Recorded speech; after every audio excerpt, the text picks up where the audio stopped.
Hello and welcome to Crime Watch Daily Updates. I'm your host, Anna Garcia. We're headed to Downers Grove, Illinois, a leafy suburb of Chicago known for its popular downtown and for its green walking trails.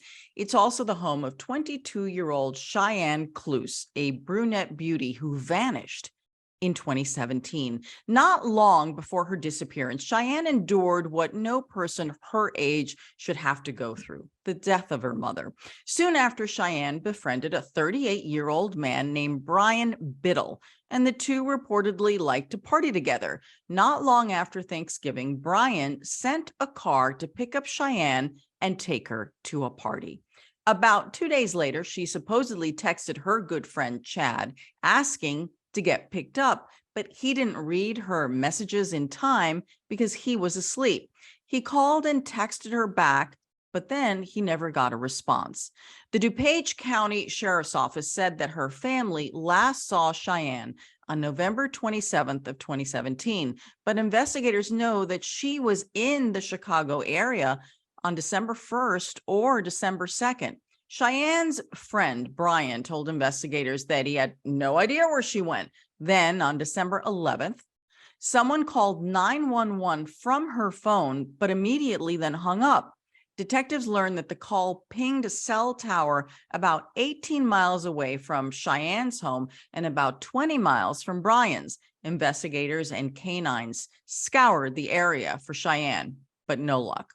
Then, on January 15th of 2023, Cheyann's sister announced on Facebook that investigators found human remains and positively identified them as Cheyann.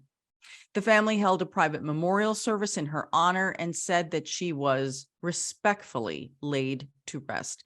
The Cook County Sheriff's Office said that their detectives are working with other law enforcement agencies, including Chicago Police, to investigate Cheyann's death. Let's look back at Cheyann's case and what we know about the events leading up to her disappearance and then ultimately to her death. 911, where's your emergency? A mysterious 911 hang-up. She stopped responding forever. From an object of affection. Today's Shy's day. We're at the... not my day. And obsession. 8 stitches, that was in defense of Cheyann. Yeah. Did Cheyann Klus just skip town and leave her friends and family in Chicago?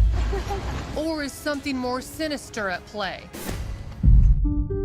For months, Cheyann's aunt, Sylvia Munguia, has held on to one desperate hope, that this is all just one bad dream. I'm hoping that she will walk in the door someday and she'll say, I'm back.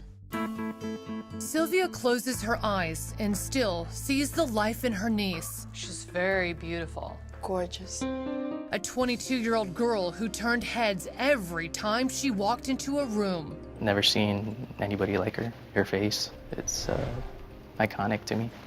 Iconic. Yeah, Wow, that's a strong word. yeah. And Cheyann relished the attention. Give me that look.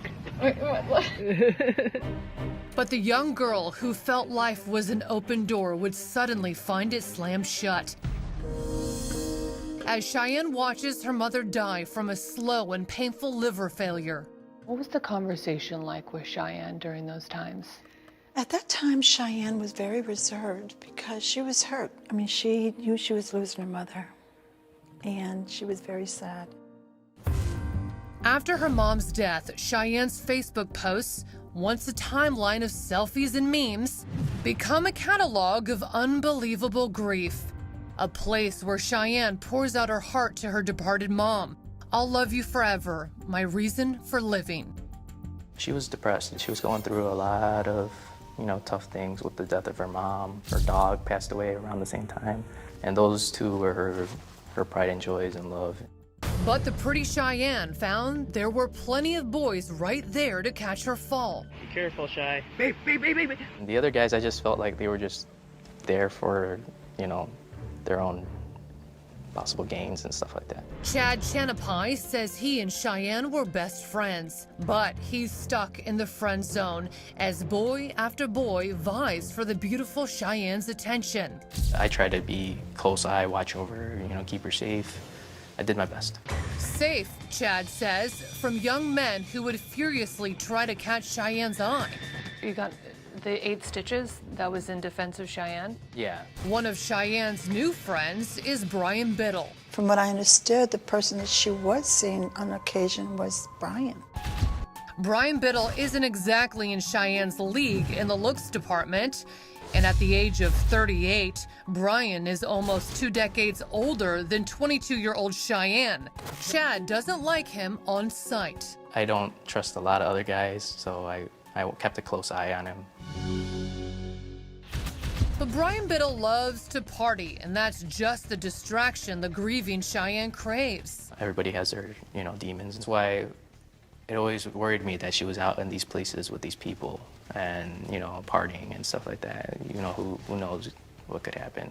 It's a week after Thanksgiving when something does happen. When she left on the 27th, did she have a suitcase with her, a bag? From what I understood, she took her laptop and maybe a few pieces of clothing, and that's about it. Brian Biddle sends an Uber to pick Cheyann up. At Biddle's house, it's an all-day, all-night private party. Just Brian and Cheyann. He said that she was being her normal self and that they were drinking and partying late into the night. But a day and a half later, just after sunrise, Chad's phone blows up with a flurry of urgent text messages. What did her text messages to you say on that day? To me, she was saying, "Babe, can I get picked up?" But Cheyenn's asking for more than just a ride. Were the messages a desperate call for help? This was early in the morning and I was asleep. Chad sees the messages just 20 minutes later, but it's 20 minutes too late. So all of a sudden, within 20 minutes, radio silence of text messaging you. Nothing. So I texted her, call her back, and she wasn't responding. And Brian Biddle? He says he has no idea where Cheyann is. He said he was sleeping for 18 hours. When he woke up, she was gone. Sleeping for nearly an entire day? Does that make sense to you? No. No phone calls, no Facebook posts. Sylvia says that's nothing like the Cheyann she knows. I know she's been gone sometimes by her friends for, days, week at a time, maybe a week and a half, but never this long. There's a lot of red flags. Too many. Then 12 days later, Cheyann reappears, but not in the way the family expects.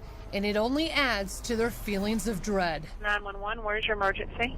A phone call was made from her phone on December 11th to 911. And that single mysterious phone call gives police more than they ever expected.